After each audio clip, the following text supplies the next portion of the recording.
Vamos lá, gente. Primeiro eu quero agradecer muito ao Cursinho Popular Nelson Mandela, essa galera aí, a Maristela, a Sara e todo mundo que participa aí dessa organização, porque, meu, é muito louco nesse tempo. Vocês poderiam estar fazendo vários nada e vocês resolvem, né? Eu acho até bonito quando vocês mandam lá que o final. Peraí, deixa eu lembrar. No final, vocês mandam assim: o conhecimento é Poder. poder. Mano, conhecimento é poder. Olha que lindo isso. Tipo, mano. É a famosa frase do Júlio Jacob. É, né? Esse palhação que tá fazendo peixe não me dá peixe. Então eu acho muito louco que vocês poderiam estar fazendo. Oi, Vivi, tudo bem? Oi, Na ai, realidade, a frase é de Francis Bacon, tá? é o Ah, quê? tá bom. Vou colocar os créditos agora. É verdade. Já cobrar os direitos autorais também, né, Júlio? Olha a Victoria, que saudade! Oi, Martinha, cheguei. Gente, é tão bom ver vocês, porque assim, da última vez que nós nos vemos, eu estava bem barriguda, e hoje não está diferente, eu ainda continuo barriguda, só que sem o bebê lá dentro. O bebê já saiu, mas ainda continuo barriguda. Então faz muito tempo que nós não nos vemos. E é muito bom ver a carinha de vocês aqui. Quem ainda está estudando, né? Quem está lá no Simonini, eu postei nos grupos, falei que quem entrasse aqui ia ter um pontinho, e eu fico feliz em ver os alunos, os ex-alunos que agora já são adultos, né? Já estão na vida real, no trabalho ou procurando um trabalho. E aí, galera, meu, é sério, eu fico muito feliz por isso. Principalmente pela honra de vocês terem me convidado. Porque tem tanta gente mais interessante, tanta gente mais interessante para estar aqui, vocês me chamaram, então eu me senti muito honrada. Então, o pouco que eu sei, eu vou compartilhar com vocês. Muito obrigada aí pela dedicação de vocês. Se vocês puderem, assim, ao longo da nossa aula, às vezes a gente está fazendo algumas aulas também, ao Jailson aí, lindão. Às vezes vai passar tipo uns cabritos velhos aqui na rua, às vezes vai dar para escutar aí também, tá bom? E às vezes nos atrapalha, mas tudo bem. Então, se vocês puderem, na medida do possível, ir colocando os rostinhos de vocês aí, para eu ver vocês. Olha lá a mãe da Ana lá atrás, que legal. Então, porque é muito ruim, gente, ficar, tipo, falando com várias fotos, é muito estranho. Mas, assim, se não puder, não tem problema, pode deixar a câmera desligada, não tem problema nenhum, porque eu participo de várias reuniões no vídeo e quase todas delas eu estou com a câmera desligada e, tipo, às vezes dou uma cochilada, às vezes, sei lá, tô pintando a unha, fazendo comida, né? E a pessoa tá lá falando, você tá escutando, você tá prestando atenção, eu sei. E, meu, só por vocês já estarem aqui nessa noite gelada, vocês poderiam estar embaixo das cobertas assistindo uma série e vocês resolveram estar aqui aprendendo alguma coisa, já é muito legal. Verdade. Mas pra eu. É, né, Victoria? Verdade. Comendo lá, não tem problema. Eu só precisava ver vocês, ó, pra eu ficar um pouco mais feliz, né? Minha mãe cortou meu cabelo. Meu Deus, se eu soubesse, eu teria pelo menos me arrumado. Não tem problema, não. Não precisa se arrumar muito, não. Olha o Felipe, gente, a pessoa, que saudade. Mas beleza, estamos aí. Vamos lá, galera. Daqui a pouco eu vou compartilhar com vocês aqui a minha tela. Vou tentar o Gustavo, meu aluno novo, que eu ainda não conheço. Legal. Então vamos lá. Queridos, a minha história com a arte. Oi, Jailson, tudo bem? Da hora. A professora também Tudo bem, sim, sem problemas, é professora. Elizabeth, prazer. Professora, Eu. Fala aí. a Esther do segundo C, ela não tá conseguindo entrar. Ela falou que não tá tendo permissão. É porque Pede pra ela entrar novamente. Que? Pede pra... você pode pedir pra ela entrar e sair novamente, por favor? Ela tá clicando no link que tá aparecendo que não tem permissão pra ela lá. Nossa, Jailson, mano. Oi, Jailson. Ela tá entrando. Bom dia. Bom dia. Bom dia. Pera aí, eu vou pegar meu fone e aparecer na luz, porque tá difícil. Pera aí. Vamos aí, então? Eu quase escuro. Então, Vamos aí? Animação, galera! Vamos aí! pode começar, Martinha. Eu já dizia o Júlio, vamos! Ó, Bora lá, galera, vou até pegar o caderninho pra fazer as anotações. lindo! Quem tiver caderno, pega aí. Quem gostar de anotar, né? Às vezes tem gente que não tem essa memória sinestésica que vai escutando e vai. Ah, não, esses dois marmotas juntos aí assistindo a aula, mano. Oi, e aí, Walter? Júlio, gente. Que é isso? Tomara que eles não estejam Ah, ainda. a menina que não tava conseguindo entrar já conseguiu? Não. Tá. Você tá mandando o link correto? Calma, eu cliquei em compartilhar, vou tentar mandar pra ela aqui. Isso, faz isso. Pega no compartilhar da sua sala e envia direto pra ela, que assim ela consegue entrar. E aí, Jackson? Firmeza, hein, mano? Firmeza, professor. E aí, Julião? Arrumei pra mim também, mano.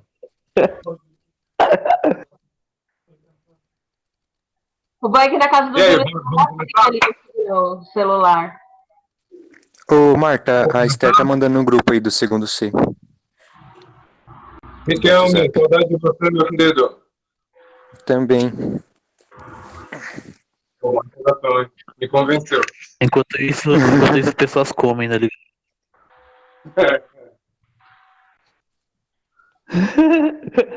Só uma coisa esperando a comida ficar pronta ainda. Mari, quando eu puder, você me avisa aí. Já pode. Já deu 7h10. O pessoal que vai entrando vai acompanhando. Demorou, vamos lá então. Galera, olha lá. Aula de arte. Então, o tema da nossa aula, a Sarinha me perguntou, e aí, Martinha, como que é o tema da nossa aula? Eu falei, gente, uma aula com tema, que difícil, né? Então, vamos lá. Todos vocês, a ideia é se dar bem aí nos vestibulares, é se dar bem nas provas, ou até só conhecer algumas curiosidades sobre os temas diversos aí, se estiver na área de humanas e hoje de códigos, ou adquirir conhecimento, certo? Então, mano, é muito... Ah, pera. Para de ficar me olhando vocês dois. Então, a arte, gente, ó, o tema era timeline e o exame nacional. No Enem, galera, exame nacional do ensino médio. Professora, cai arte no Enem? Como assim? Arte serve para alguma coisa, né? Cai sim, gente. Tem muitas questões que envolvem ali as linguagens artísticas, principalmente as artes visuais, certo? E, afinal, o que é arte? A maioria de vocês já foram meus alunos. Tem alguns, acho que uns 3 só que não. Geralmente, quando a gente conversava lá, o que é arte? A gente compartilhava algumas coisas, né? Só que, na verdade, a definição de arte, ela não tem uma definição. Aí você vai falar, nossa, professora, como assim? Muita gente já estudou isso, mas ninguém conseguiu definir ao certo o que é arte. Tem algumas definições, mas a maioria dos pensadores, eles falam que você não pode definir o que é arte, certo? Por exemplo, tem o Teixeira Coelho, que ele é um estudioso da USP, que ele fala assim, tudo que durar, você cria algo. Tudo que durar até 400 anos ou depois disso, isso vai ser considerado arte, na concepção dele.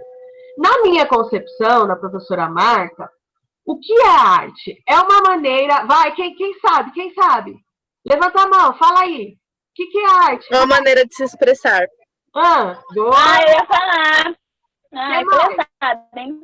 Expressar o quê? Vai, gente, manda no chat aí. Manda no chat. Vocês só estão falando de comida. Boiando, estou. Música, por exemplo, é a maneira de expressar os diversos afetos da alma mediante o som. Boa, isso aí.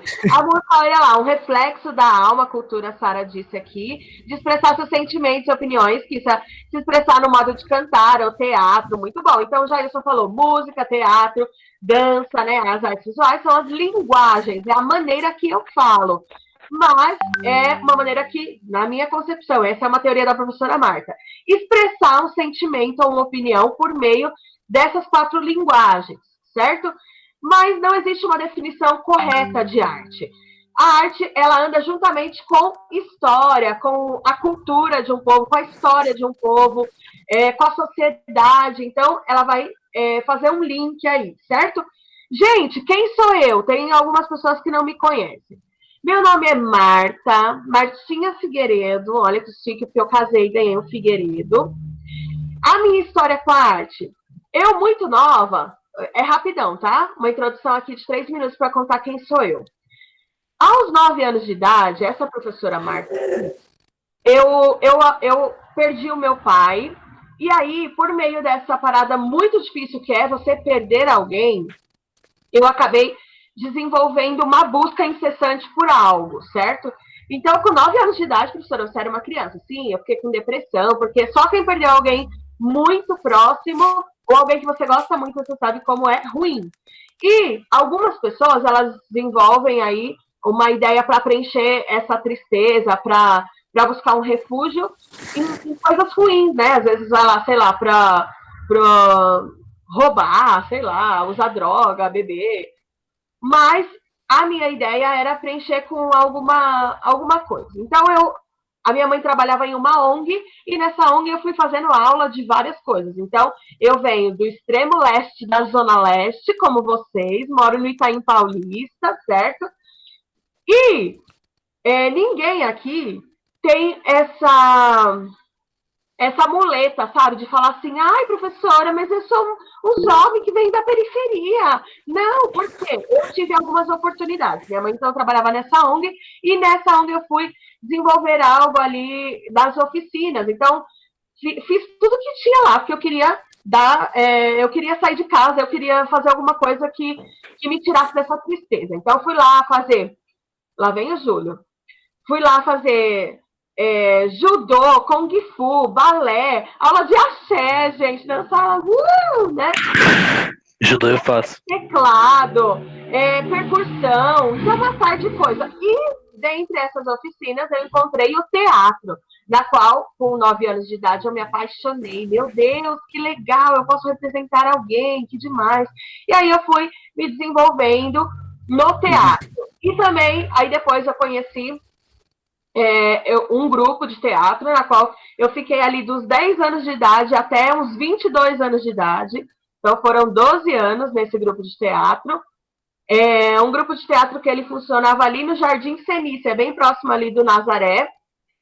E aí a gente começou com 15 anos mais ou menos, eu comecei a viver do teatro. Então, eu viajava, ganhava uma graninha com isso, né? Faltava as aulas, as professoras me puxavam a orelha. Nossa, mas eu falava, não, mas é meu sonho. E depois eu conheci um projeto chamado Fábrica de Cultura, na qual a maioria de vocês conhecem. Nesse projeto, eu participei como colaboradora, então eu comecei a fazer as aulas ali, onde nem existia o prédio da fábrica ainda. Então, eu, com os 16 anos, fui lá participar de aula, de circo, principalmente, e dentro do projeto Fábrica de Cultura, com 18 anos, eu fui selecionada para dar oficina ali para as crianças e tal. E aí eu descobri, nossa, que legal, eu posso dar aula, né? Mas o meu sonho mesmo, então, desde os 9 anos de idade, todo mundo, qual é o seu projeto de vida? Eu falava assim, eu vou ser atriz, com certeza, né? Então eu vou brilhar lá nos palcos, gente, ó, eu vou ser uma estrela. Então, essa era a minha ideia, de ser uma estrela, de brilhar com o teatro, de ganhar muito dinheiro. Dinheiro! Teatro! Talvez, quem sabe, a televisão. Não gostava muito, mas quem sabe a televisão, legal. Só que aí, no meio do caminho, com 20 anos de idade, eu tive uma experiência bem louca com Deus.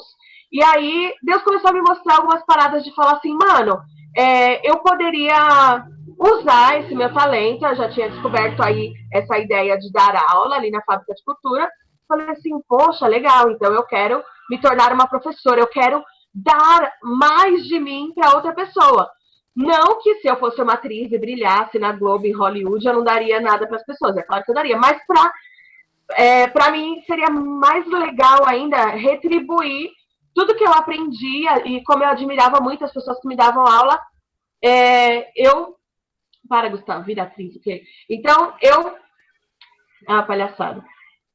Eu retribuí, né? Eu compartilhar o meu conhecimento. Então, eu ingressei na universidade. Para mim, eu já era muito velha. Eu tinha 21 anos de idade. Não era velha, pelo amor de Deus, né? Mas, assim, a maioria das minhas amigas, elas conseguiam ali muito antes que eu entrar e tal. E na minha época, olha que coisa velha, na minha época, ingressar na universidade era bem mais difícil do que hoje, tal. A gente não tinha tantos programas para ingressar na universidade, né?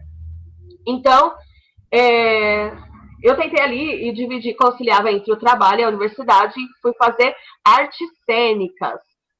E aí, nas artes cênicas, a minha ideia era lecionar mesmo, era trabalhar como professora. Então, eu concluí a universidade e assim que eu concluí, eu já passei no concurso e encontrei alguns de vocês nessa minha profissão, que é muito da hora ser professora, é a melhor coisa do universo. Hoje, o que eu faço hoje? Ainda continuo estudando e ainda quero continuar a estudar, né? Então, o professor Walter, a professora Aline Luna, eu falo que eles são os meus tutores. Ah lá, ele tá de costas para minha aula, mas ele é meu tutor ainda, mesmo assim. Eu falo que eles são os meus tutores, eles me incentivaram a estudar ainda mais. Então, eu terminei a pedagogia agora também e quero continuar estudando também, certo? Então, esse é um pouco da minha ligação com a arte, principalmente com o teatro. Beleza, então, vou tentar aqui compartilhar com vocês a minha tela. Vamos lá. Quem quiser falar uma coisa muito da hora, pode falar, tá bom? Eu já tenho 18 anos. Que legal, Martinha. Eu tô comendo pão com salsicha. Sim, a única coisa que eu quero falar Estou com é que a saudade. senhora faz falta. E que a senhora é a melhor professora. Nossa, professora. Eita, porra. Ah, tá. Eita, desculpa. Vocês conseguem ver minha cara? Meu Deus do céu. Sim, professora. Vocês já conseguem Tá apresentando ver? também. A gente consegue ver sua cara e o slide. Ah, que droga, e eu não consigo ver vocês, então eu vou tentar entrar pelo celular aqui também, né? Eu consigo Mentira, ver que a Vitória é feia. A Victória, né? E agora? Vamos lá, tá bom, vai. Eu vou ir tentando aqui, porque é muito ruim, eu só vou ficar olhando. Vai te ferrar, Ana, vai te ferrar. Tá bom, olha lá. A minha história com a arte na engrenagem da sua história. Então, eu já contei a minha história. E aqui, ó, na engrenagem da sua história. Por que eu estou falando isso, querido? Porque eu tenho certeza que essa ideia aqui que eu tive de ser uma professora, de compartilhar de um pouco do que eu sei com vocês, vai agregar pelo menos um pouquinho assim na vida de vocês, para que vocês sejam muito melhores que eu. Então, eu quero ver vocês lá longe, muito melhores que eu e talvez, quem sabe, sendo professores ou na função que vocês escolherem, vocês serem os melhores, certo? E aqui, o que é arte? Então, já falamos aqui um pouco, que na minha concepção, na ideia da professora Marta, é essa ideia de expressar um sentimento ou uma opinião por meio dessas 4 linguagens da arte, que é o teatro, a dança, a música, as artes visuais, e aqui dentro das artes visuais, a fotografia, o cinema, a escultura, tem milhões de coisas aí, o recorte, essas paradas todas, certo? Cai no Enem? Cai, gente, cai muito. E em outras provas também. Gente, sobre o Enem, mano, o Enem, ele é muito baba. E você vai falar, tá loucona, professora? Porque ele é muito interpretação. Talvez você não precisa muito ter essa ideia de conteúdos, se embasar muito em conteúdos. É mais interpretação. Principalmente quando tem ali a linguagem verbal e não verbal. Então, vai ter ali uma imagem, um desenho, tá? E aí você tem que fazer essa junção.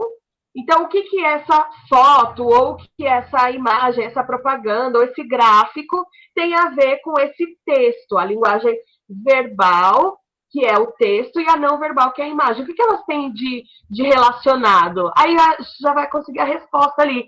Uma dica pro Enem, galera. É muito interessante no Enem que vocês leiam o nome das imagens. Então, por exemplo, tem lá uma imagem, eu tentei não focar tanto nessa ideia, porque eu tenho certeza que vocês pesquisam em casa, né, as provas anteriores do Enem, mas a ideia é que você tem lá uma imagem, lê o que está escrito embaixo. Então, está lá escrito, sei lá, anúncio da empresa, tarará, tarará, sobre isso. Ele já vai te dar a resposta do que está falando aquela imagem. Então, por exemplo, tem lá uma obra de arte, René Magritte, tarará, tarará. Aí você vai falar o nome do cara. Pô, René Magritte. Será que ele é da onde? Será que ele é brasileiro? Não, não é brasileiro. Então, da onde será que o cara é? A influência dele já, nessa legendinha que fica ali embaixo na foto, já vai te falar muita coisa. Hoje, a nossa aula, ela vai ser uma linha do tempo da arte. A gente vai tentar aqui, nessa aula, rapidão, tentar o básico do básico sobre a pré-história, a idade antiga, a idade média, a idade moderna, a idade contemporânea. Sara, Maristela, meninas, eu não sei se eu vou ter outra oportunidade, mas eu gostaria de deixar a idade contemporânea para outra aula. O que vocês acham? Oxi, claro que sim, já está convidadíssima. Legal. Top. Vamos ver, né? Começamos a aula agora. Vamos ver se no final vai falar, se vai convidar mesmo. E aí a gente, então, deixa para a próxima aula outras coisas. Mas vamos lá. Queridos, arte, então, ela começa quando? Quando na existência do ser humano. Aí ele começa lá dos homo sapiens, né? Então, lá, há 4.000 anos antes de Cristo. E aí tem um professor de história aqui online, ele vai poder até um pouco me ajudar nessa parte, nas outras, eu vou precisar muito da ajuda dele. Então, lá na O único professor de história que tem, ele está passeando pela cozinha. Tá só comendo um peixinho, tá esquecendo a criança. Mas zoeira, tadinho, deixa ele lá, o bichinho. Ele tá prestando atenção. Assim, geral... Não vou falar isso não. Eu ia falar assim que homens, eles não têm uma capacidade de fazer duas coisas ao mesmo tempo. Mas é brincadeira, existem homens que conseguem, tá bom? Mas vamos lá, para a pré-história. Na pré-história, ela é dividida aqui... Feminista! Feminista! Não, Jailson, para. Ó, Jair. Ele é dividido aqui, a arte rupestre em dois tempos. Isso também não é tão importante assim para as provas. Mas é dividida aqui no Paleolítico, é o tempo da pedra. Então, conhecida também como arte rupestre, aquela arte dentro das cavernas, as primeiras manifestações artísticas e tal. Aí a primeira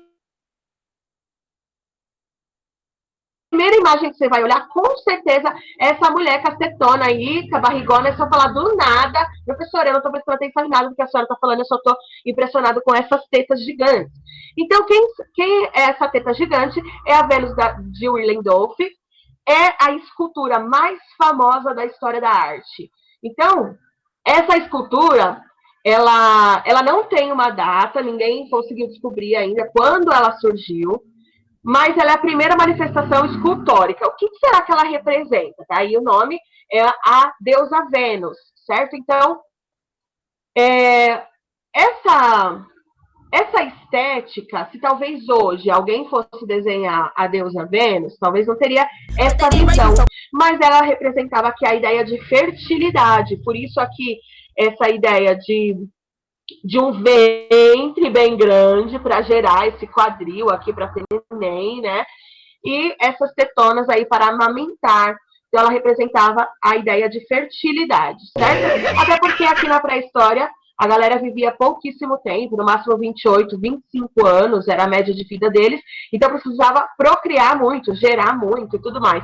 Nas obras aqui da arte rupestre, então era ali feito, a maioria com as mãos, eles colocavam a mão assim, pá, e soprava um pigmento, não com a boca, mas com tipo uma zarabatana, um pigmento de folhas, tal, misturado ali com mais a ideia de vegetação, então folhas amassadas,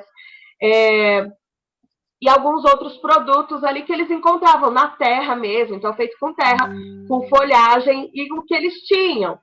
Até coisas, até xixi, cocô, essas paradas todas, eles faziam arte rupestre, certo? Então imagina, gente, às vezes quando você vai no banheiro, talvez, no banheiro da escola antigamente, né? Hoje não, mas antigamente a galera fazia umas artes rupestres lá, usavam, né, esses materiais aí, faziam os coração lá com bagulho, né? Com cocôzão, aí você falava, gente, então a arte rupestre. Também eles faziam essa ideia que eles representavam o que eles viam. Então, aqui, ó, animais, guerreiros, as pessoas na guerra, tal, cenas do cotidiano. Então, esse é o tempo paleolítico, no tempo da pedra, na arte rupestre. Depois aqui, ainda na pré-história, ainda na arte rupestre, nós temos o tempo aqui neolítico, que é o tempo da pedra polida. Aqui a pedra, ela era mais a ideia nessa fotinho aqui, que não é lá da Idade da Pedra, mas aí os arqueólogos conseguiram buscar. Tá aí a pedra como ferramenta de trabalho, de caça. Então, vários tipos de pedra, vários comprimentos. Então, eles usavam nas lanças e tal. E isso também era considerado arte, certo? Então, porque eles mesmos faziam. Era uma coisa bem artesanal. Aqui, os vasos, ó, eles confeccionavam a pintura, tal, moldavam. Talvez essa aqui não seja ainda da pré-história, porque ela é muito bem feitinha, né? Mas ali, pintura em vasos e tudo mais. Aqui, na ideia da arquitetura, nós temos aí o Stonehenge na Inglaterra, que é considerada a primeira arquitetura, a primeira obra de arquitetura. Existem outros estudos que apontam outros, mas esse é o principal aqui na história da arquitetura. O povo ele fez aqui um templo e começou a colocar ali as pedras juntas e essa ideia de fazer um telhado, paredes.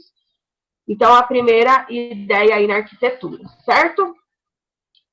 Gente, eu não estou conseguindo ver vocês. Eu vou tentar conectar aqui pelo meu celular, tá? Porque eu preciso ver muito a cara de vocês, sério mesmo. Aí a Mari me aceita aí, vamos ver. Aí eu já entro aqui na arte egípcia. Se alguém quiser conversar comigo, pode ir falando aí alguma coisa. Boa noite, professora. A senhora é maravilhosa. É isso. Tudo bem?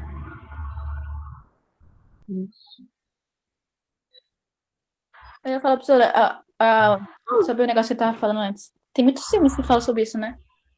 Muitos filmes? Eu conheço alguns filmes que falam muito sobre essa obra das pedras, assim. Eu não lembro o nome do filme, mas... Sim, legal, Mari, isso mesmo. Ó, tá falando que eu não tenho permissão para entrar, Mari, me ajuda aí. Não sei o que eu faço. Uma vontade de comer pão de queijo, tudo pouco de legal. Você não tá conseguindo entrar? Não, pelo... Será que é porque eu já estou usando o e-mail aqui? Dois e-mails não entram na mesma sala. Você tem que entrar com outro usuário. Consegui, parça, vai. Agora eu vou ficar vendo vocês. Conseguiu? Consegui! Vamos aí, ó. Então, entrando aqui. Aqui eu vou ficar louca me escutando. Travaram meu zap. Por algum acaso você me chamou? Oi? Você me chamou em algum momento?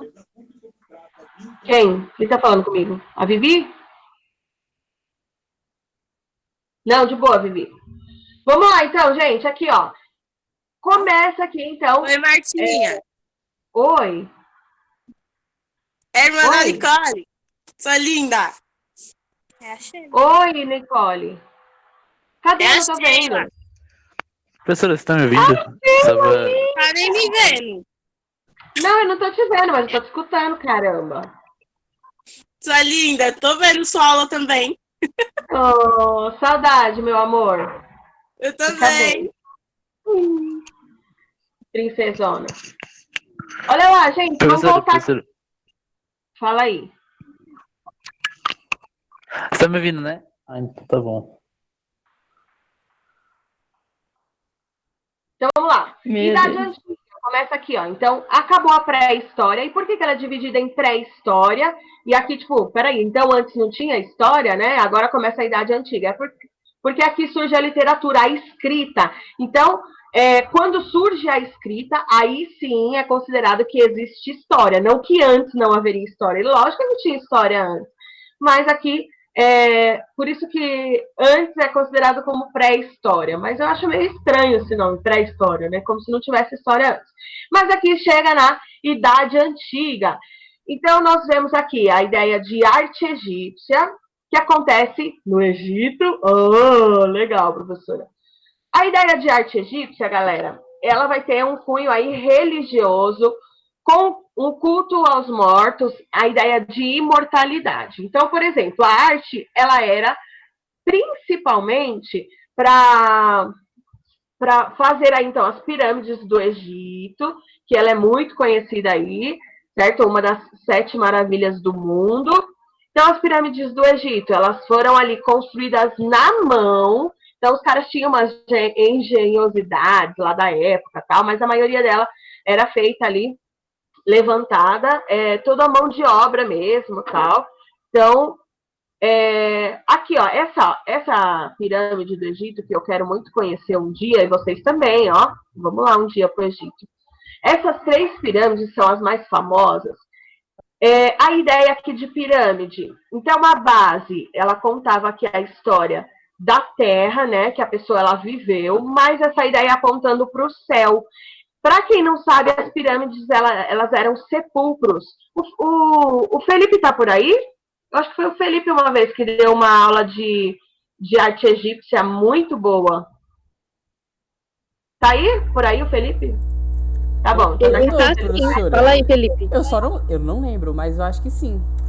Eu lembro de uma apresentação que eu fiz com o Brian, mas foi com outro professor, sobre arte egípcia.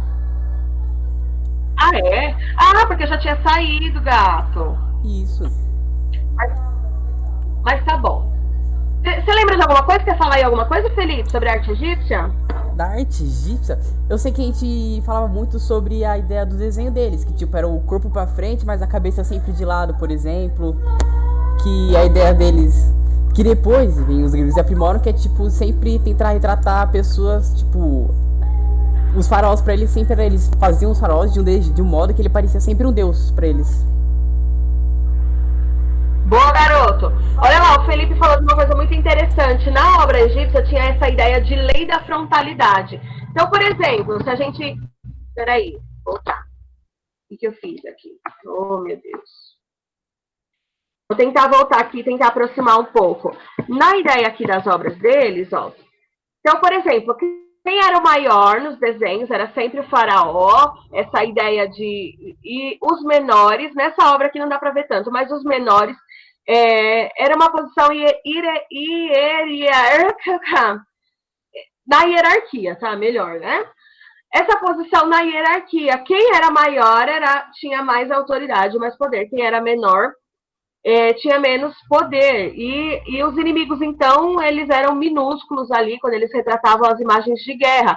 Essa ideia que o Felipe falou da lei da frontalidade, então você pode ver, eles estão aqui, tipo, com os pezinhos virados para o lado, eles estão de frente, só que a cabeça sempre vai estar para o lado, e essa ideia, e o olho, pena que essa imagem aqui ficou meio bosta e não dá para ver, mas o olho, ele fica para frente, o rosto deles ficam para o lado e o corpo também de frente. Então, essa é a ideia da lei da frontalidade. Eles resolviam retratar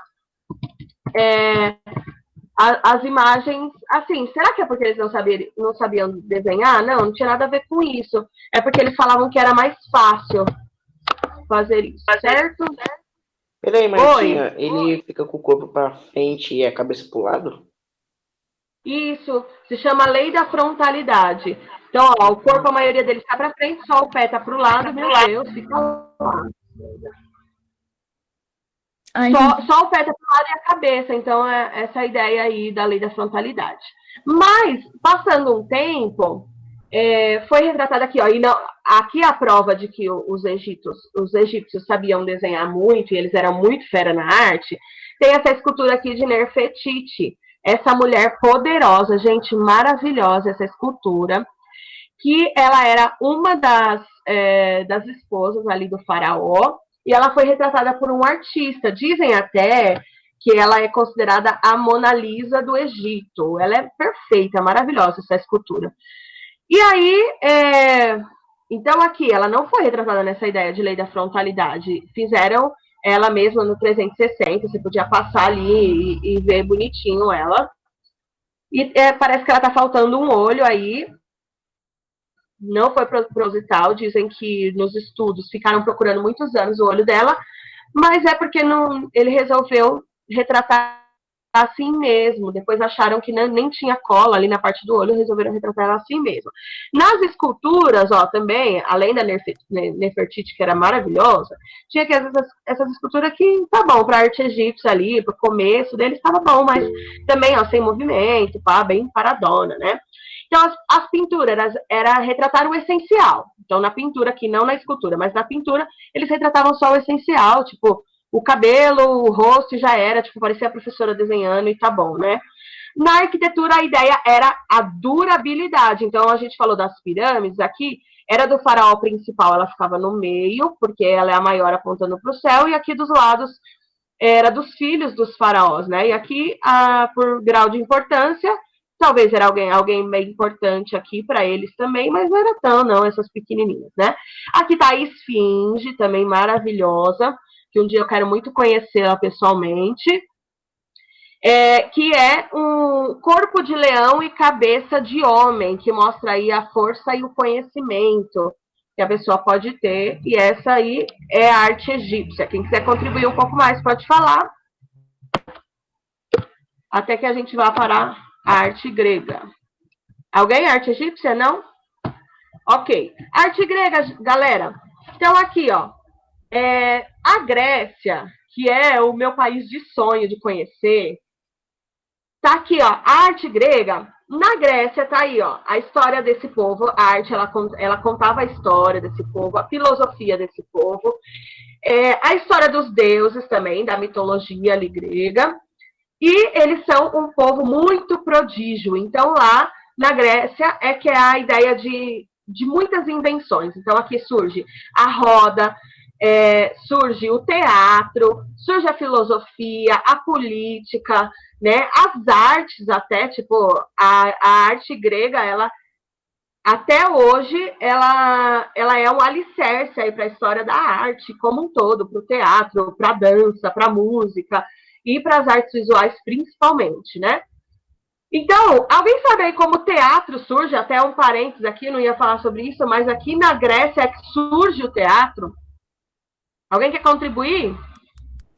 Não surge com o deus Dionísio? Não tenho certeza, né, mas... Quem falou? Foi eu, a Ana. Eu, a Ana. Ô, Ana, exatamente. Surge ali ó, a ideia aqui. Eles faziam... muitos cultos aos deuses da mitologia. Né? Rituais, né, que eles faziam lá? Rituais, exatamente. Então, um ritual ali ao deus Dionísio. Nessa época aqui, Dionísio, conhecido como o deus do vinho, certo? Então, em culto ao Dionísio, eles faziam lá umas festas que rolava o quê? Muito vinho, já que ele era o deus do vinho. E ali naquele tempo, um cara chamado Tércipe, ele resolveu sair pela rua mostrando que ele era o Dionísio, então ele se vestiu de Deus Dionísio, e ali foi a primeira manifestação de teatro que a gente encontra.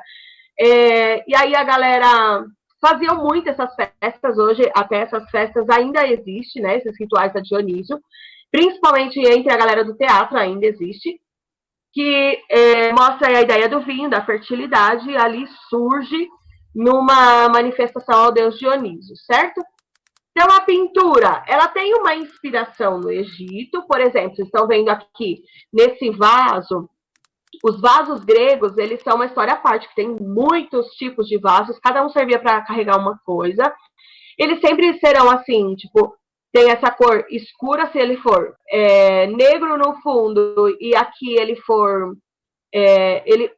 a galera vai lapidando ele até sair essa cerâmica, então primeiro passa uma tinta, depois vai esculpindo ele, outros não usam tinta mesmo, mas é meio que uma regra aí para os vasos gregos, se ele for vermelho no fundo, ele vai ter uma pintura preta, e se ele for preto, ele vai ter uma pintura vermelha ou branco, certo? Então eles só usavam aí, eles já eram experts no design, já sabiam que ia ficar bom, certo?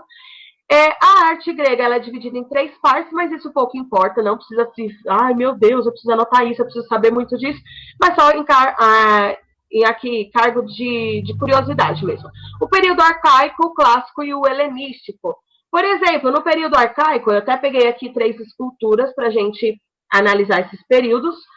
No período arcaico, a escultura ela é muito parecida com aquela que a gente viu anteriormente, da arte egípcia. Tipo paradona, tal, só as partes mais importantes, o cabelo, o olho, a mão, aqui, a silhueta da mulher, e beleza, ok, uma escultura, ok. Mas aqui na parte clássica, eles já começam a aprimorar muito, mostrando aqui a ideia do corpo, certo? Então aqui, arte grega. Se você não lembrar de nada de arte grega, você vai pensar que eles gostavam de representar a ideia da beleza. Sabe quando você vê um cara, uma mina, que você fala, mano, que deus grego? É por causa disso, porque eles mostravam a beleza do corpo, o corpo nu também, essa coisa bela que é o corpo. E por isso que a gente tem esse termo aí, um deus grego. Uau, que lindo, né? Então eles mostravam aí o corpo perfeito. Então, olha aqui, também com essa ideia até matemática, com essa ideia de estar bem divididinha. Então, o cara aqui parece que está quase num quadrado, você vê o movimento da estátua, da escultura aqui, nesse período clássico, né? Eles representavam também como estava no tempo aqui das Olimpíadas, surgindo as Olimpíadas na Grécia, que era também muito fera no esporte. Tá mostrando aí uma sensação de movimento, então esse pezinho, ó, todo o peso do cara tá só em um pé, esse tá levantado. A gente às vezes faz isso para tirar uma foto também, para ficar melhor, a gente apoia todo o nosso peso em uma perna só, né, para dar sei lá, uma valorizada ali no glúteo, dar uma valorizada nas outras partes. A gente faz isso até hoje, um modelo grego, né, de colocar todo o peso em uma perna só. E aí fica uma coisa quase que quadrada, quase que linear. Eles resolviam fazer essa coisa bem... Certo? E aqui a parte helenística. Aqui já na fase helenística tem muitos detalhes, a riqueza de detalhes. Então é bem diferente aí, certo? A arquitetura da Grécia, ela, quando a gente vê lá colunas, a gente fala, nossa, uma coluna grega. Porque essa é uma característica bem forte aí da arquitetura grega. Nesse monumento, por exemplo, que é o Pantaleon, que é um templo, né, dos deuses da Grécia. O templo ele não era feito aqui na Grécia para a galera ficar dentro, mas só para passar e admirar, e já era. E então ele precisava ser funcional, a arquitetura deles era funcional. Então eu preciso de uma coluna para eu pôr uma coisa em cima. Então, não só a beleza, como era muito bonito, e aqui tem a ideia harmoniosa, assimetria. Então, é muito assimétrico. Olha aqui. Tipo, mano, uma coluna vai estar exatamente na mesma medida da outra coluna, essa coisa quadrada, assimétrica e harmoniosa. Você olha e você fala, poxa, muito interessante aqui as colunas gregas, que também existem até hoje, certo? Aqui, arte romana, galera. Ao mesmo tempo, vocês já ouviram talvez um termo falando arte greco-romana, porque ao mesmo tempo que estava acontecendo na Grécia também, aqui com inspiração da Grécia, começa aqui a arte romana, que então inspirada na arte grega e também na arte egípcia. E aqui ela também tem a ideia, como na ideia da Grécia, mostrar os deuses e a beleza. Só que, mano, se liga, vocês conhecem também um pouco, talvez, de mitologia. E aqui tem a mitologia grega e a mitologia romana. Vocês já pararam para pensar que os deuses da mitologia grega... Quem deu uma respirada aí? Tudo bem? Fala aí, Gustavo. Professora, eu queria saber se você vai abordar o tema também da mitologia nórdica. Não, aí é muito só a mitologia, né? Muito peculiar só da mitologia. A gente vai Sim. falar só da mitologia grega e romana e só uma pincelada também. Tá bom, então.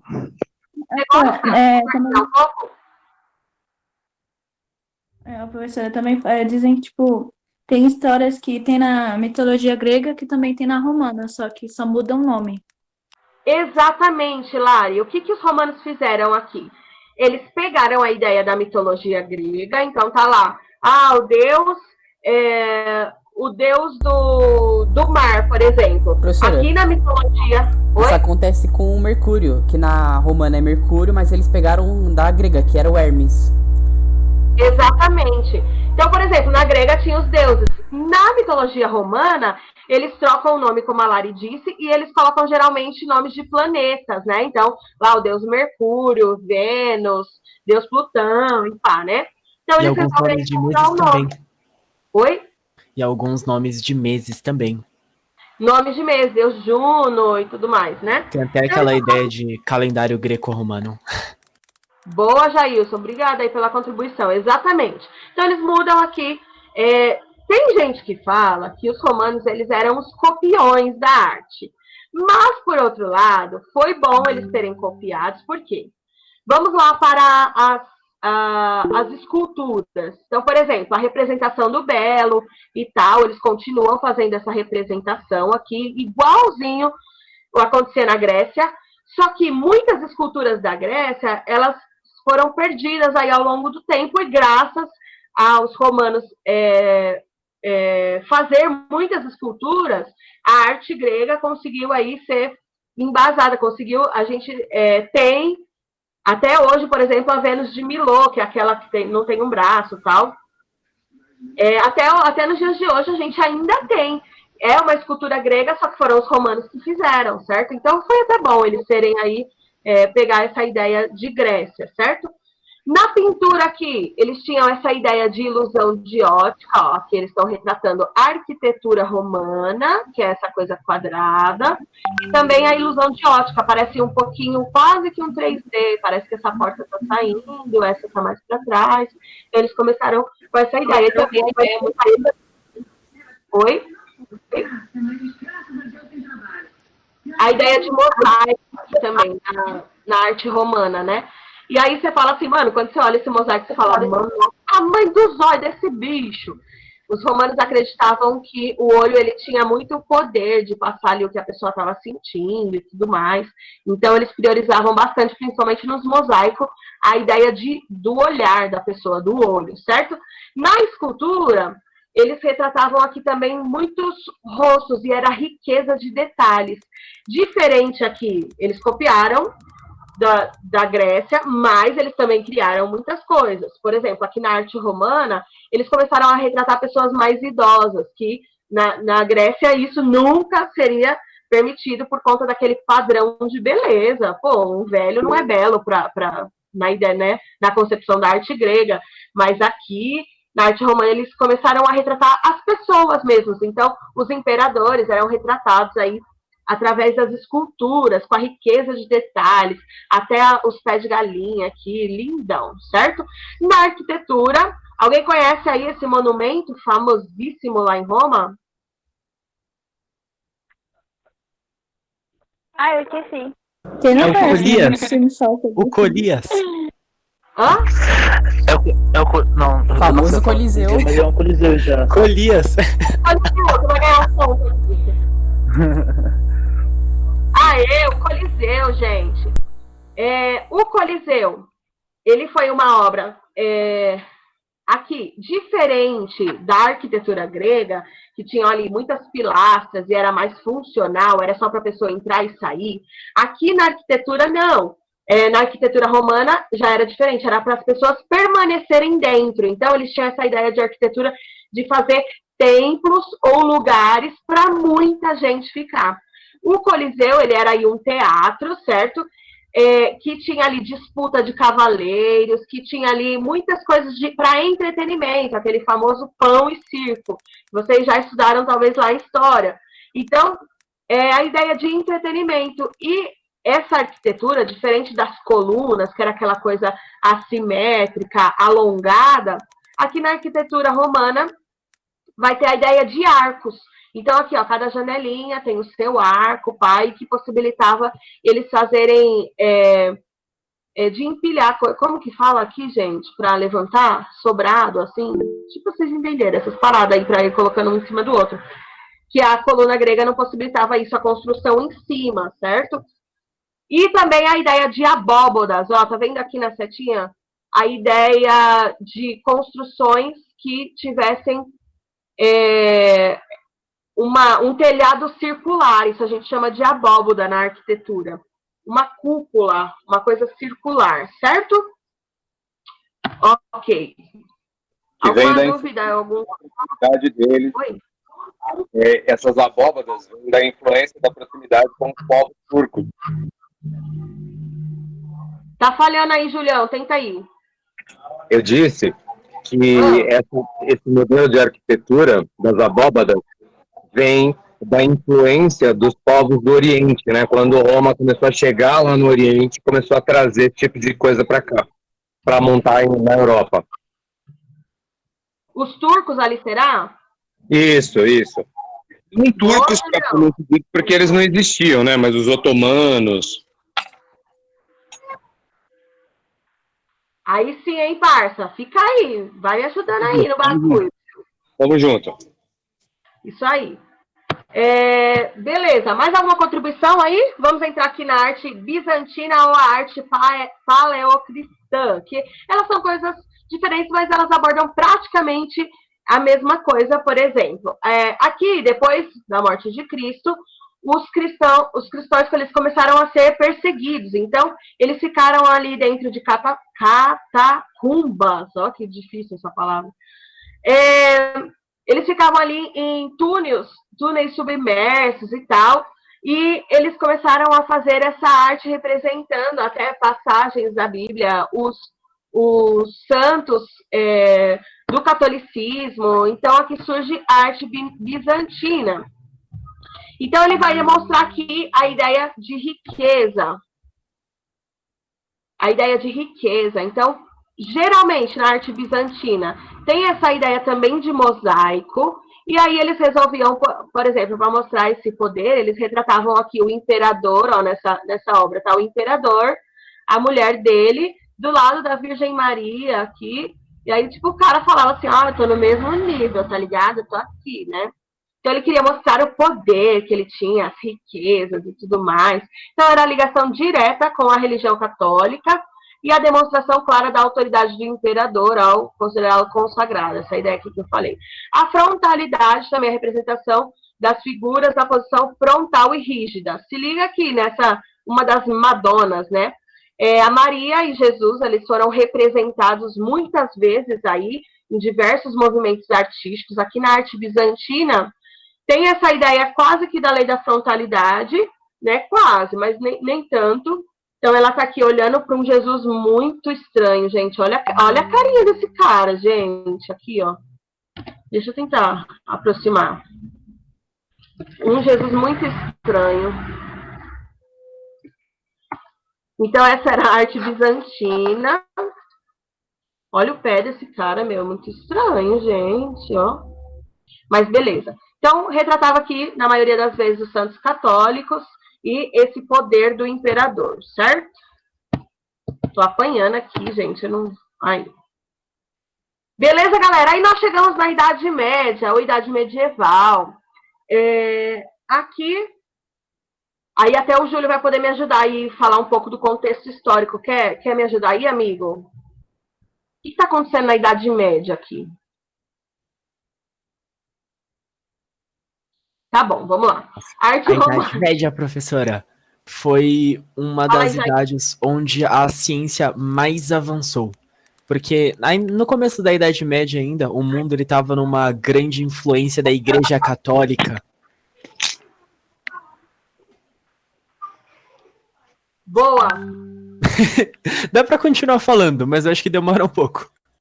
Tá bom, então aqui, a ideia da Igreja Católica ainda, certo, Jailson? Então aqui, o teocentrismo, Deus acima de tudo. E aqui, a cultura romana, né?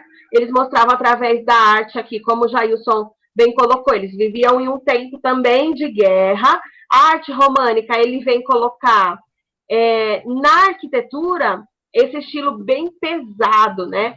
Então, por exemplo, olha aqui, mano, eu quero ver alguém passar essa parede dessa torre. Aqui, nas construções, eles não vão focar, mesmo sendo aqui a cultura romana, o teocentrismo, as igrejas, elas eram bem fechadas aqui na arquitetura, tá vendo? Quase não entrava a luz do sol. Na arquitetura também aqui, ó, como é romano, a gente vai encontrar alguns arcos, certo? Meio arcos aqui, muitos arcos, para representar a cultura romana, na arquitetura romana aqui.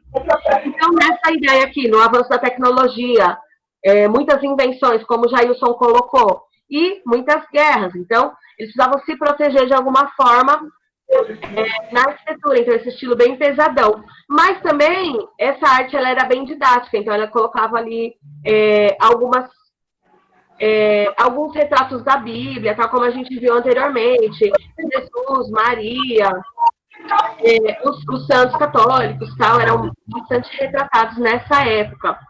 E eles não construíram aqui só igrejas. Nessa época aqui da arte românica, no período medieval, eles começaram a também investir em hospitais, escolas, construir outras coisas para a comunidade, certo? Em oposição aqui à arte românica, nós conhecemos a arte gótica. E a arquitetura gótica, que ela tem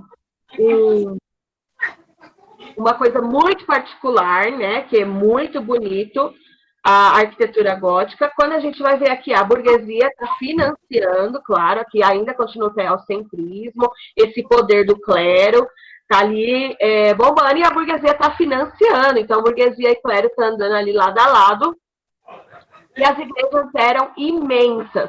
Quanto maior, aqui principalmente na arquitetura gótica, na arte gótica, quanto maior o edifício, o prédio da igreja, maior era a imposição deles, para mostrar as riquezas e tudo mais. E tem muitas, o final dela é bem pontiaguda, então todas apontando para o céu, demonstrando aí o teocentrismo mesmo, que Deus está no comando, essas paradas todas, né? Então, inclusive, fala aí. Inclusive, uma das maiores representações da arte gótica foi perdida no ano passado, né? Alguém sabe qual foi? Fala um de cada vez, gente. Sei não, fala aí. A Catedral de Notre Dame, que pegou fogo ano passado, né? Eu já sabia, só queria que você falasse. Eu imaginei, Vitória. Então, as catedrais aqui, esses monumentos maravilhosos, igual a de Notre Dame, ela é bem parecida com uma que eu tive a oportunidade de visitar, que é a La Sagrada Família, na Espanha, que ela... Gente, aqui dá para ver a dimensão, as pessoinhas muito pequenas aqui ao lado desses templos gigantescos, né? E é uma riqueza de detalhes, então ela mostra aí a verticalidade, tudo para o alto. E também a leveza, muita abertura para a entrada de luz.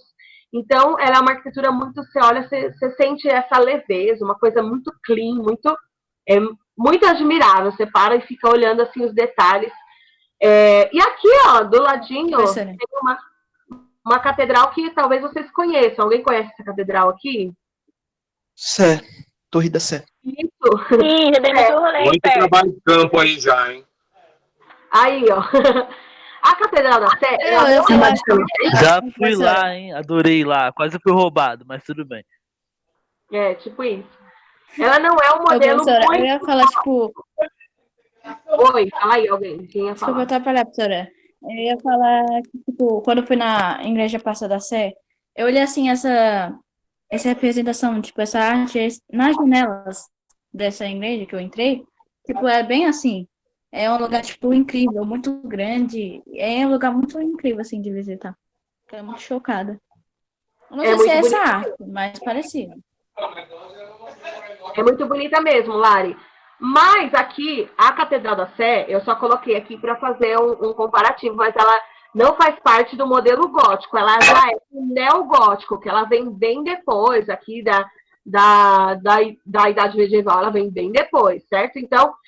ela é o novo gótico, tem ali essa ideia de verticalidade, apontando para o alto, só que ela tem ali uma cúpula no meio, né? Essa abóboda, um telhado também misturando com aquele que a gente aprendeu aqui, com a ideia de arte romana. Não vou botar aqui no romano. Mas ela também tem a ideia romana ali, né? Então, ela é uma mistura, não é necessariamente só gótica, porque a arquitetura gótica é essa, que tudo só aponta para cima, não tem nenhum círculo, e a parada de só apontar para Deus, apontar para o céu. Aqui, ó, ainda aqui na arte gótica, a gente encontra os vitrais, que eram feitos nas igrejas também, sempre ali com uma história bíblica, tal. Aqui tem um carinha deitado, outro eu não sei muito bem qual história é essa, mas para ilustração bíblica, certo? Nos vitrais. Eram muito bonitos, os vitrais bem coloridos e tudo mais. Quando a luz refletia, e quando reflete ainda, né, nessas catedrais, fica bem bonito dentro, sai até uma cor, fica bem legal. Beleza, mais alguma coisa aqui sobre a arte gótica? Alguém quer contribuir aí com a Idade Média?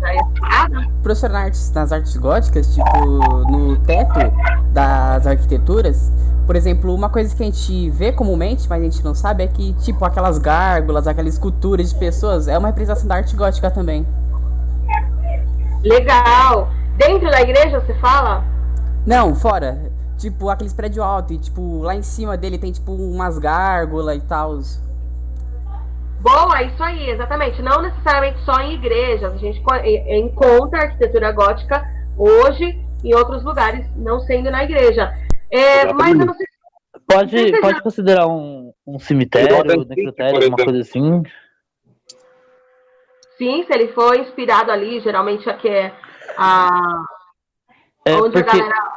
Mausoléu, né? Tem um mausoléu bem bonitão. É porque, eu vou tirar um pouco do contexto, mas tem um episódio de Scooby-Doo que mostra umas gárgulas, assim, num cemitério, sabe? Estão em cima, assim, elas aparecem vivas. É meio que uma coisa que eu puxei, assim, pra falar.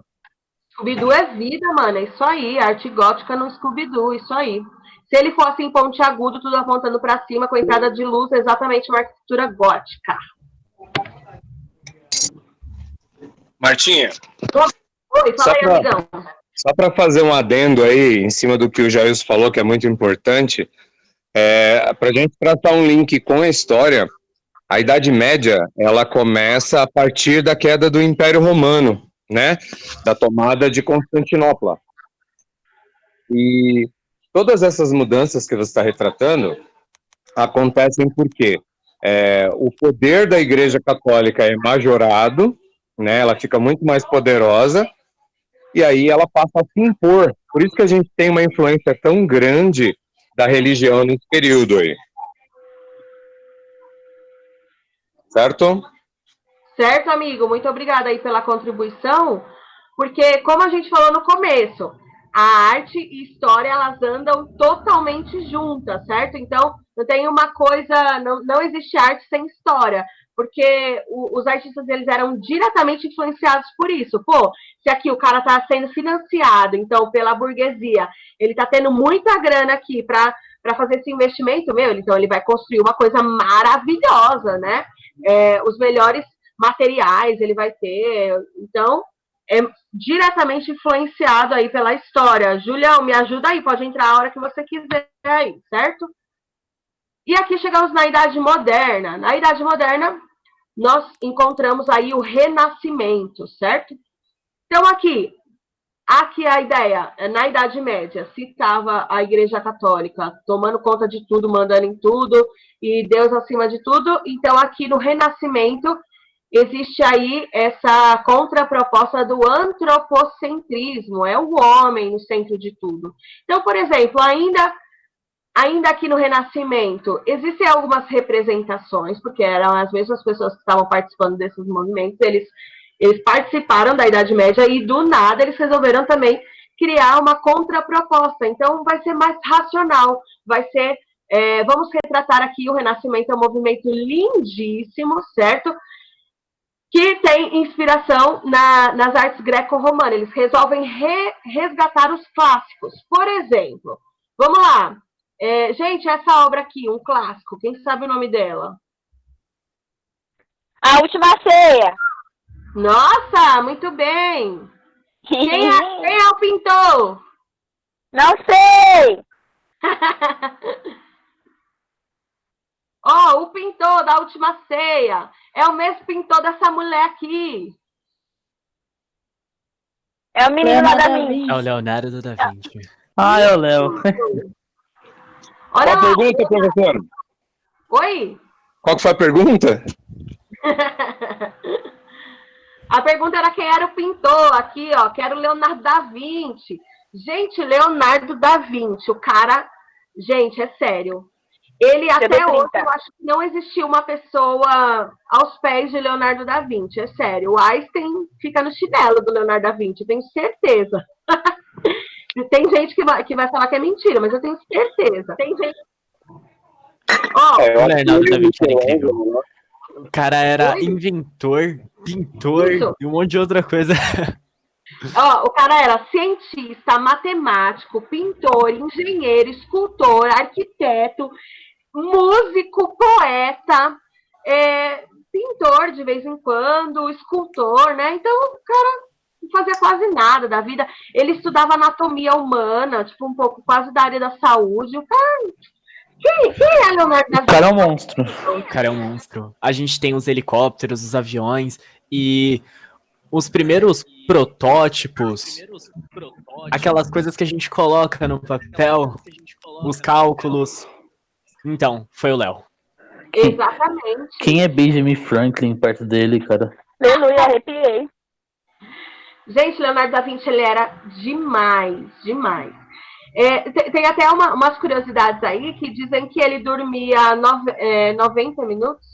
Se eu não me engano, era 90 minutos por dia, mas era sonecas de 15 minutos ele fazia, assim. Então, tipo, mano, cara, pra que dormir? Eu preciso trabalhar, eu preciso inventar, eu preciso criar. É um monstro. Eu tô quase assim, né? Até o Jailson deu uma contribuição muito boa antes mesmo, né? Ele que fez aí os protótipos do avião. O Santos Dumont, ele levou todos os créditos, mas o Leonardo da Vinci, ele já tinha ali rabiscado algumas coisas e até tentado, umas coisas que não deram muito certo, mas ele até tentou, né? Então, olha aqui, o Leonardo da Vinci, na Última Ceia, ele vai utilizar essa ideia de profundidade. Olha aqui, gente, sabe aquele bagulho que vocês estudaram em arte? Não comigo. Com alguma professora que sabia desenhar bem e tal, né? A Yudê, mano, demais. Exato. Vocês estudaram com a Yudê, aquela ideia de ponto de fuga, que tinha um bagulho aí pra você fazer assim, não era? Eu só sei mais ou menos a teoria. A Yudê é um monstro aí, quase Leonardo da Vinci. Então, ele faz essa ideia aqui, ó, de profundidade e tal. Aí desenha os carinhas aqui tudo na mesa, com Jesus tal, lindão. Então aqui, peraí, professora, mas ele ainda está influenciado por essa ideia da igreja, ok. Mas aí ele também vai mudando ao longo do tempo e também ele faz isso aqui, não é apenas um retrato, né? Talvez ele tinha ali um cunho até crítico no fundo aqui da Santa Ceia, ele usava isso até como uma crítica. A Mona Lisa, né, que é um dos clássicos aí do Leonardo da Vinci, eu acho que é o top 10 aí, quando você fala de Leonardo da Vinci, você vai falar de Mona Lisa. A Mona Lisa, alguém sabe uma curiosidade? Ela tem muitas curiosidades. Alguém quer contribuir com alguma curiosidade da Mona Lisa? Eu sei, ela tem um esfumado que ele é muito difícil, é uma técnica que o Da Vinci ele descobriu e que a partir, na verdade, da idade antiga, na idade antiga surgiu as técnicas, que daí surgiu o belo e o feio. E daí eles começaram a colocar coisas e pessoas e objetos em caixinhas. E daí começou isso. Lindo, Igor! Então aí, ó, a técnica que o Igor trouxe pra gente, o esfumato, ou esfumácio, ou esfumaçado, vamos falar assim.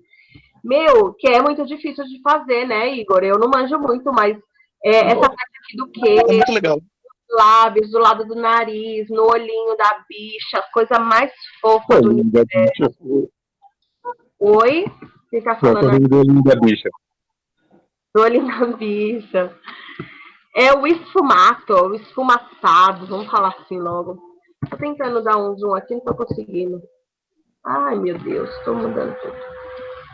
Gente, viva a tecnologia, professora! Uma curiosidade sobre isso, Matilde, é que veio na maquiagem o delineado. O delineado dela, se a gente reparar, é o que traz de inspiração para o delineado de hoje que muitas pessoas usam. Que lindo! Eu sei fazer delineado. Eu arraso. Quem arrasa no delineado? A Vicky, claro, né? É mesmo. Maravilhosa, a Mona Lisa e a Vicky, gente, com esse esfumato maravilhoso. Olha lá, gente. Professora, também Então, com o quadro da Mona Lisa, esse quadro ele meio que cria um padrão para retratos futuros, que é tipo meio corpo, esse enquadramento meio distante e tal, isso também, que vai ser reproduzido por muito tempo por outras pessoas.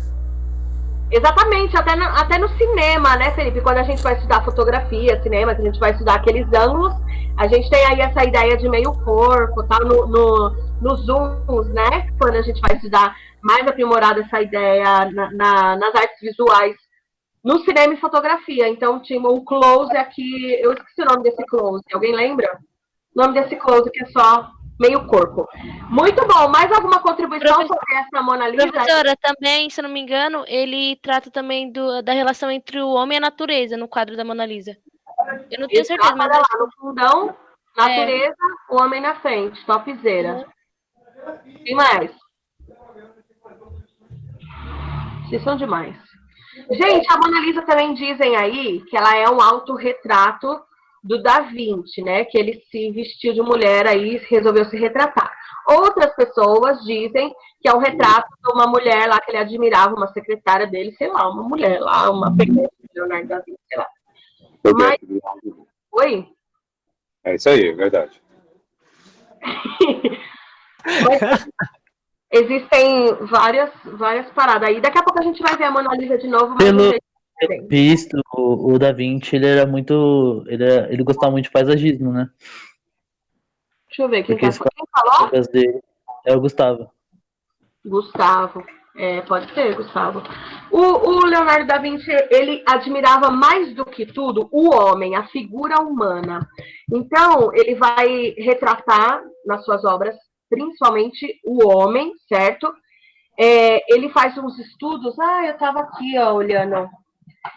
Sabe aquele livrão de vocês, um livrão velho lá, que vocês têm? Esse aqui, ó. Nesse livrão velho tem umas paradas bem legais do Da Vinci. Eu roubei o de filosofia desse. Quer dizer, esqueci de devolver pra escola.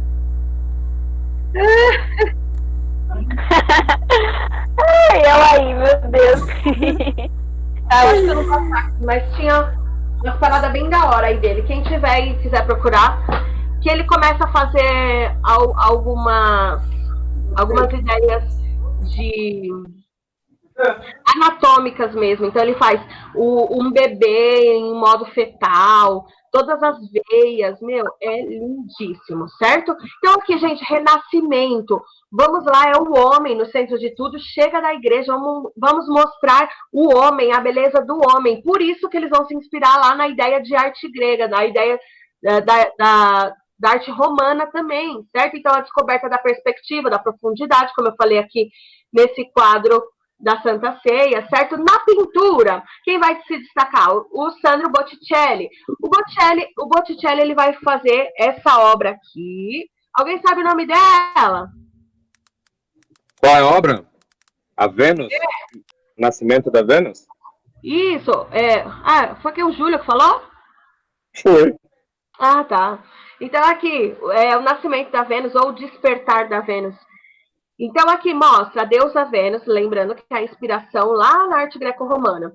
O despertar ou o nascimento da Vênus, então ela está aqui dentro de uma concha, está mostrando aí ela bem poderosa. Então, peraí, o Sandro Botticelli, gente, ele era um cara que ele retratava lá na Idade Média muitas coisas só para a igreja, ele pintava só para a igreja. E do nada o cara vai fazer a deusa Vênus, que ele tá maluco aqui agora. Mas não, ele resolve aqui, ele teve outras influências, depois de outras viagens, ele deu um rolê aí, só uma curiosidade. Ele faz o despertar da Vênus, que ele retrata a deusa Vênus aqui no meio, quase que o primeiro nu aí na pintura, quase que. porque ela não está totalmente nu, né, mas está quase. Aí aqui fala que é a deusa primavera, ou deusa flora, que está tentando tampar a nudez dela, e aqui os deuses do vento, agarradinhos, sofrendo ela, e ela com esse cabelo ruivo aí, toda... Natureza. Oi? É a natureza. A natureza. Aqui é a primavera, a flora? É, a que tá na frente, é a natureza. Certo, a natureza, beleza. E aí ela tá tentando cobrir a nudez e ele soprando aqui, ele sopra pétalas de rosas. Então é muito lindo aqui o nascimento da Vênus ou o despertar da Vênus, certo? Aqui, gente, quando vocês lembrarem do Renascimento, te perguntarem assim, você lembra dos artistas do Renascimento? Quem eram os pintores, escultores da época? Você vai falar assim, as tartarugas ninjas. Então, as tartarugas ninjas, eles eram os artistas aqui do Renascimento. Quem lembra o nome deles, das tartarugas ninjas? Júlio Jacob. Pronto, falei. Sabe, né, diabo? Júlio Jacob. Ô, o Gil parece o Michelangelo. Olha lá, gente, Rafael, Michelangelo, Donatello e Leonardo são as tartarugas ninjas. Mas aqui, o Rafael, Michelangelo, galera, Michelangelo, ele também é um caso à parte, que ele pinta também, mas ele é muito fera na escultura, gente. E também na escultura e na pintura. Olha aqui, gente, esse é o Davi de Michelangelo. É o Davizinho, né? O Davizinho, que ele tem 5 metros e pouco de altura, o Davizinho, né? Tem as tartarugas ninjas lá e o Sandro. Isso, exato. Mas tem mais, tá bom? Coitado do Sandro. Eu só coloquei o Sandro Botticelli aqui por conta da deusa Vênus, mas tem outros pintores e artistas, tá bom, gente? Mas os principais são Rafael, Michelangelo, Donatello e Leonardo. O Davizinho aqui, que é essa escultura, mais de 5 metros de altura, ele é gigantesco. Ele mostra aqui total inspiração na arte greco-romana, certo? Que nós já estudamos. Deixa eu ver se eu consigo pegar aqui o Davizinho. Vai mostrar aqui, essa escultura, ela é muito perfeita. O detalhe do pé, ele tá com o pé meio de ladinho. Pessoalmente, eu quero ver, nunca vi, mas pessoalmente, mais nas fotos mais ampliadas, depois se você tiver curiosidade de dar uma olhada, ele mostra, as veias do cara, muito fera.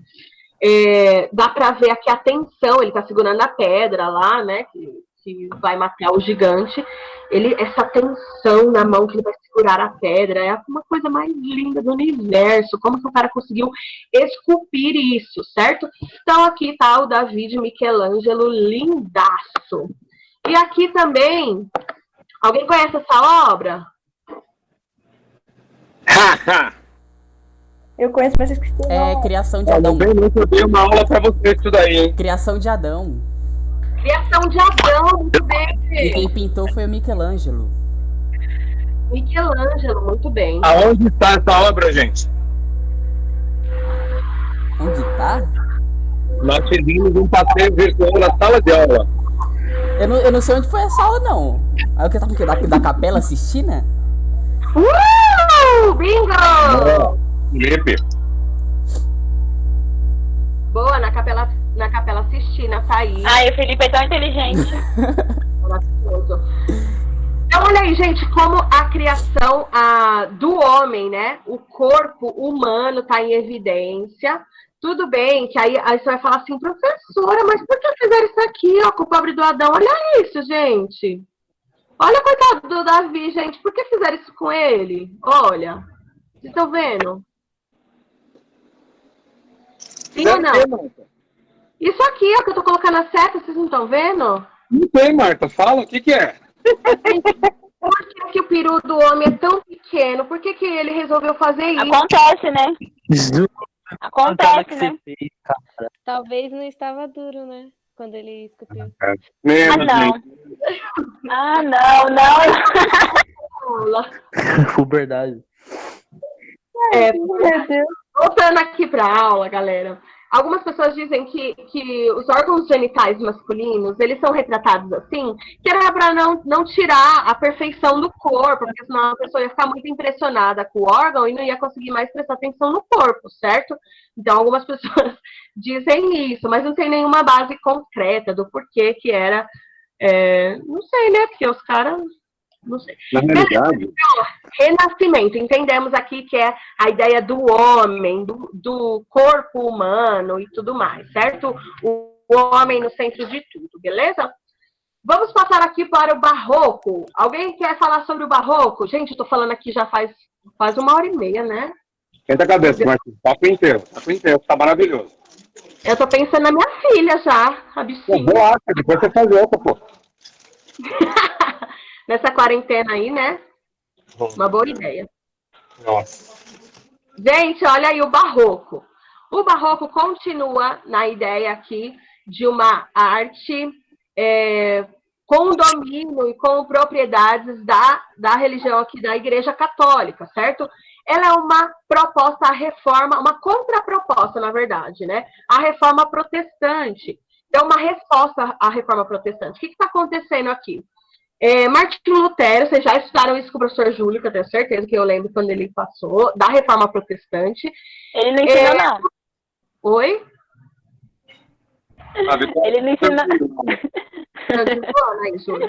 Então, quando Martinho Lutero ele resolve lá anexar suas teses e falar tá errado essa ideia aqui do catolicismo, a Igreja Católica acabou perdendo muitos fiéis. E o barroco ele vem aí com uma ideia de fazer com que as pessoas voltassem. Então, era uma resposta à reforma protestante. Fala, gente, não, ó, vem ver, ó, vou te mostrar direito como era. Então, era aqui uma arte para mostrar a grandiosidade da Igreja Católica. Por exemplo, aqui nessa obra do Bernini, aqui o êxtase de Santa Teresa, ele vai mostrar, tipo, mano, a grandiosidade de riqueza da Igreja Católica.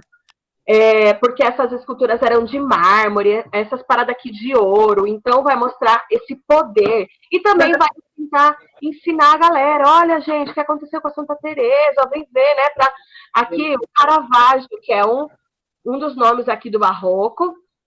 Aqui a obra dele é muito linda, com luz e sombra.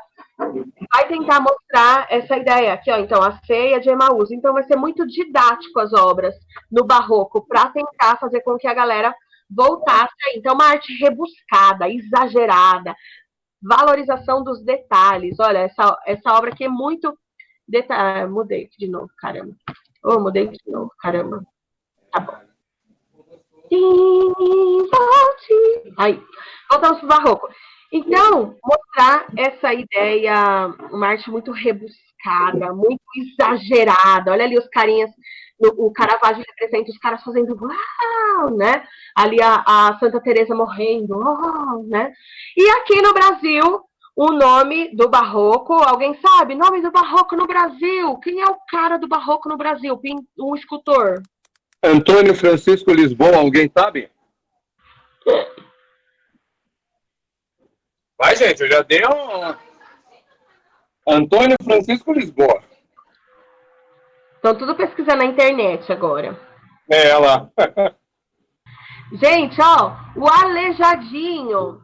Então, essa aqui, uma obra do Aleijadinho, barroco aqui no Brasil, certo? Então, vai mostrar essa ideia de uma arte exagerada. Caramba, meu, para com esse bagulho. Para com então, não, de ficar mudando aqui o slide sem querer. Então, aqui, ó, essa obra do Aleijadinho, que mostra aí a crucificação de Jesus, ele levando a cruz. Então, mostra todo mundo é muito exagerado. Olha a mão deles, a mão de Jesus segurando na cruz, pá, né? Os olhos têm uma característica própria aqui nas obras do Aleijadinho, ele faz o olho bem arredondado, também para mostrar talvez o sofrimento, a dor. Já vimos essa parada do olho lá na arte romana, que talvez ele se inspirou nessa parada de retratar o olho bem grande e arredondado. Tá aqui o menininho, ó, coitado, aí o homem puxando ele. Então, essa ideia do barroco, de exagero, uma arte rebuscada. Oh, estou morrendo.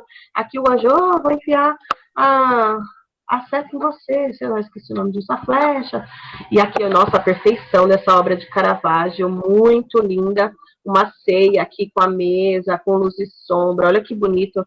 Muito linda essa obra aqui do Caravaggio, entre outras. Daqui a pouco a gente vai ver mais coisas do Caravaggio também, certo? Então, esse é o barroco, uma ideia de obra exagerada, de ostentação, tinha esquecido disso, ó. Então, eles vão mostrar, mano, nós pode ir mesmo, nós é a igreja católica no bagulho, nós ostenta, ó, se liga, certo? Então, a valorização de cada detalhe. E beleza. Aí, agora eu quero que mude e não muda. Eu podia ter uma assessoria aqui de alguém. Espera, gente. Foi. Certo, galera? Até agora tá bom? Vocês estão entendendo? Estão gostando? Estão cansados? Estão dormindo? Não estamos cansados. Na verdade, eu não tô cansado, não sei o povo aí, mas. Tudo top, Márcia, tudo top.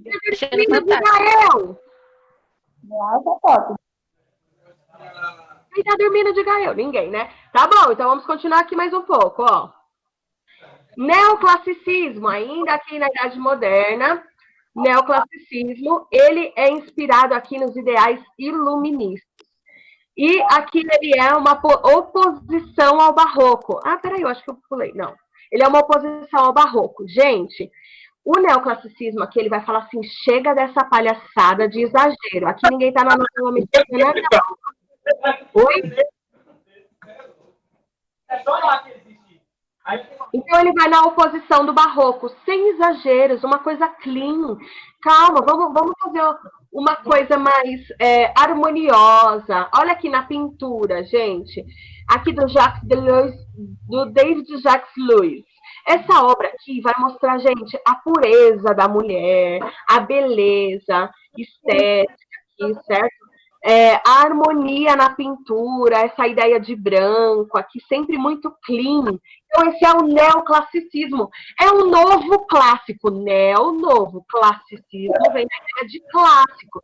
Então, tanto na literatura, que vocês também, aqui a gente trabalha os dois juntos, na arte e na literatura, a gente trabalha o neoclassicismo, que é uma oposição ao barroco. Então, na arquitetura, as construções do neoclassicismo vão ser inspiradas lá na arte romana, ó, na arte greco-romana. Por exemplo, aqui, ó, as pilastras gregas, aqui uma arquitetura do neoclassicismo.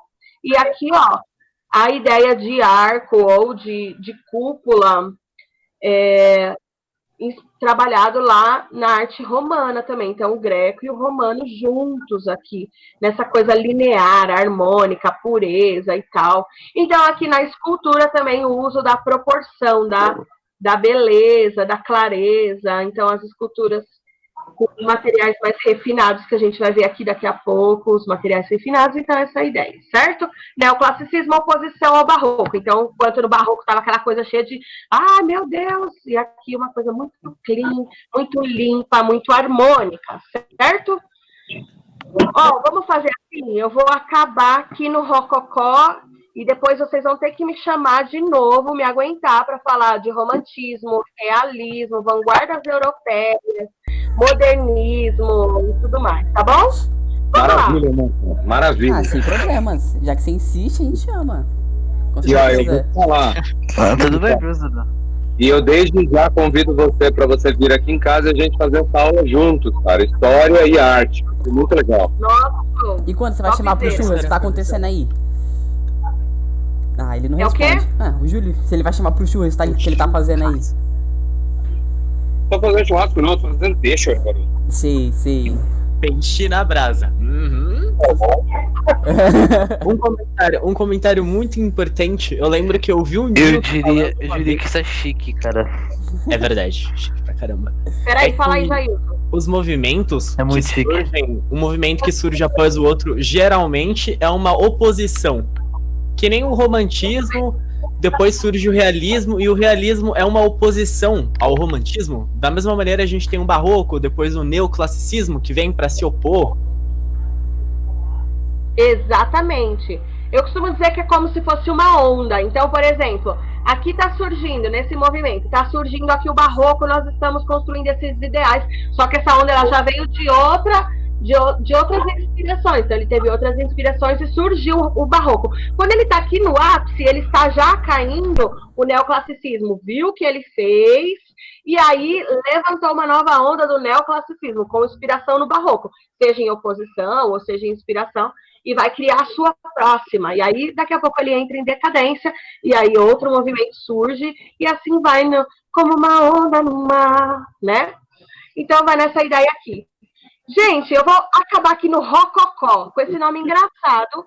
O rococó também, ele tem essa ideia, ainda que é uma arte para a Igreja Católica. Então, a Igreja Católica, ela financiou muito, né, obras de arte. Então, por exemplo, o rococó vem de rocaille, de concha. É uma coisa decorativa, serve mais para decoração. Ele é mais leve, mais delicado também, com inspiração no neoclassicismo aqui. Na arquitetura, ele usa entradas de luz, tal, os materiais muito rebuscados. Aqui no rococó, ele vai trazer essa ideia. Gente, olha isso, aqui tudo de ouro. E essa parada aqui, que a gente costuma ver até em casas até hoje, essas paradinhas aqui de gesso, tá ligado? Quando a galera faz em gesso, que fica tipo, eu não sei explicar, tipo esses raminhos assim. Oi? Moldura. Moldura? Isso. Pode ser. Essas paradinhas assim, tipo isso, pode ser, Igor, legal. Uma moldura, uma coisa muito rebuscada, cheia de detalhes. E olha, aqui no rococó era se utilizado muito ouro, marfim, mármore. Gente, eles eram a cara da riqueza no rococó, certo? E aqui, olha essa obra, os nuances de cores, essas cores mais claras, os tons claros, o azul, o branco predominante, uma coisa muito fina esse rococó, gente. Eu não seria do rococó nunca, porque eu não sou essa cara da riqueza. Aqui, ó, por exemplo, as esculturas dentro das igrejas no rococó, elas quase que flutuavam, porque atrás delas ficavam uma base de mármore transparente, então elas quase que flutuavam, né? Legal. Então, pensando na ideia do rococó, até hoje a gente tem influência na arquitetura no rococó, que em algumas casas, na entrada, geralmente tem, tipo como se fosse um altarzinho, assim, que eles colocam um santo, assim, vocês já viram isso? Então, até hoje, tem essa parada de altarzinho que põe em casa, é uma influência do rococó, e também as balaostras. Então, nas construções, quando a gente vai fazer tipo uma sacada, coloca aquelas balaostras, elas são aí uma influência do rococó, até nos dias de hoje. Então, aqui é a ideia mais decorativa, mais decoração mesmo, com flores, com ramos, e esses materiais rebuscados. Certo? Gente, eu cansei já de falar. Boa, Marta. Então a gente para aqui no romantismo, Mari, pode ser? Claro, aí na próxima semana de códigos está convidadíssima para a gente continuar esse papo. Também tem que juntar o Júlio também, fazer. Oi. Nós estávamos conversando agora aqui, eu e o Walter, também falando disso, que a gente podia, nas próximas, não restringir a apenas uma área. Né, eu fiquei muito empolgado de fazer a aula junto com a Marta, porque eu acho que é muito legal e tem tudo a ver. É muito interessante que a gente consiga fazer em duplas aulas mostrando como as disciplinas conversam, né? É importante. Sim, sim. As disciplinas conversam pra caramba, mano.